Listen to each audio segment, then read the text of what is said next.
कुछ कारण ये भी रहे, भाजपा की सरकार ने बहुत से वायदे किए, लोगों की बहुत सी आशाएं थी कि भाजपा की सरकार,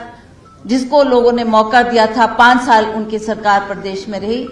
और 5 सालों में जयराम ठाकुर जी ने कोई ऐसा कार्य करके नहीं दिखाया कि उन्होंने हिमाचल प्रदेश की जनता के लिए कोई काम किया हो। बड़ा दुर्भाग्य रहा कि इसी कार्यकाल में कोविड आया और 2 साल कोविड में भी लोगों को लगा कि शायद हम जहां कुछ और काम नहीं कर पा रहे, कम से कम ये हमारे को स्वास्थ्य सुविधाएं देंगे और जो हमारे मरीज जिनको हम अस्पताल पहुंचा रहे हैं उनको मदद मिलेगी, चाहे वो ऑक्सीजन की उनको कमी लगी, दवाइयों की कमी लगी, उसमें भी ये सरकार बुरी तरह नाकाम रही। इन्होंने जो जिस तरीके का घोटाला इसमें हुआ है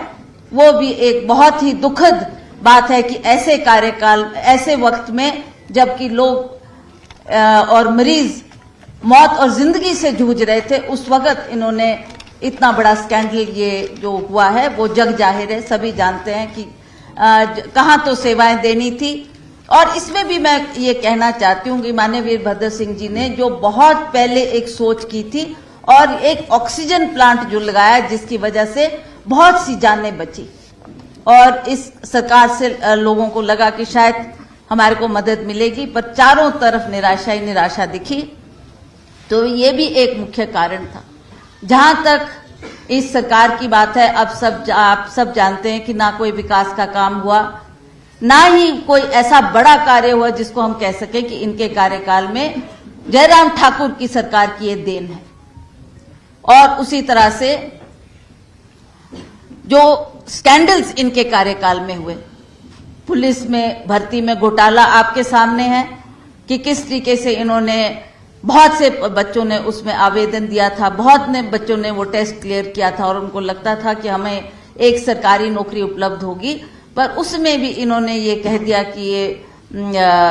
इसमें एक घोटाला हुआ है, जबकि सब जानते हैं कि किस तरीके से ये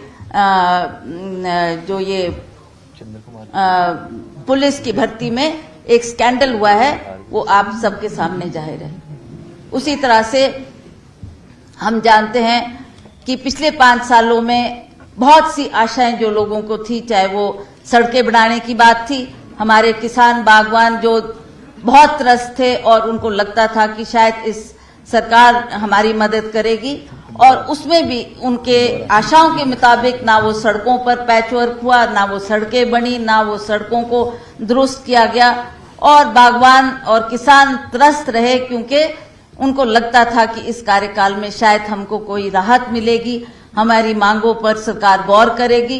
कहां तो गौर करने की बात, और इन्होंने जीएसटी लगाकर, चाहे वो आपके खाद्य पदार्थ में का, चाहे वो सेब स्प्रे में, चाहे वो सेब की पेटियों में, चाहे ट्रे में, इस तरीके से जीएसटी लगाकर आज सारे बागवान निराश थे। उनका भी एक मुख्य कारण रहा कि उन्होंने भी ये कहा कि इन्होंने कुछ करके नहीं दिया, अब हम कांग्रेस को वोट देंगे, कांग्रेस की सरकार बनाने में मदद करेंगे, कांग्रेस की सरकार आएगी तभी हमारी आशाओं को हम सफल कर पाएंगे। तो ये कुछ चंद सी बातें थी जो इनसे नाराजगी का कारण था। महंगाई आप देख रहे हैं कि महंगाई, यही बीजेपी की सरकार कहती थी, यही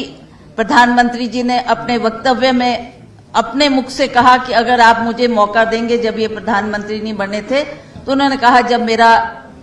वक्त आएगा तो मैं ये 450 का सिलेंडर, इसकी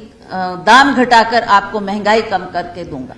कितनी बार प्रधानमंत्री जी का दौरा यहां पर हुआ, पर एक बार भी उन्होंने कोई महंगाई कम करने की बात नहीं की। उन्होंने ही कहा था कि मैं 2 करोड़ बच्चों को